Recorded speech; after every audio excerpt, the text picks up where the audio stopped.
Buenos días, soy Javier Martín, director comercial de Ubica Correduría de Seguros y padre de familia numerosa. Llevamos trabajando más de 20 años con FANOC y con las familias.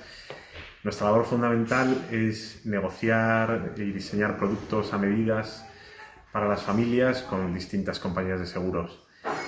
Por la situación actual de pandemia, ha habido distintos bulos, opiniones que compañías de seguros no estaban gestionando los seguros de hogar, los seguros de salud o seguros de coche, ¿no?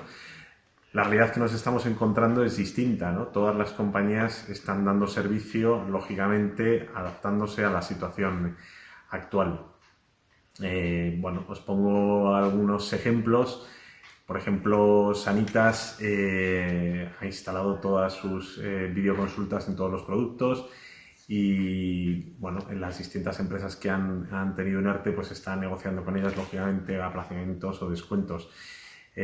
AXA también ha implementado las videoconsultas, peritación online y también videoconsulta en sus productos de salud.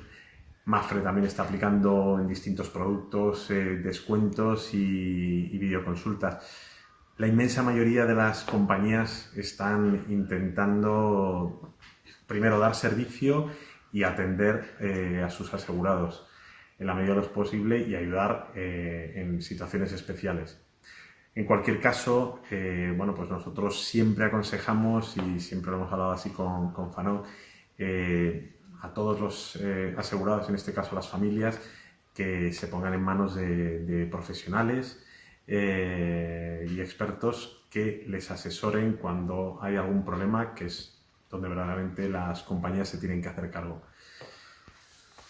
Para cualquier duda podéis poneros en contacto con nosotros a través de FANOC o llamarnos al 91 758 6799. Lo podéis ver en nuestra página web. Y muchas gracias y os deseo que estéis lo mejor posible y que pase lo antes posible también esto. Un fuerte abrazo a todos.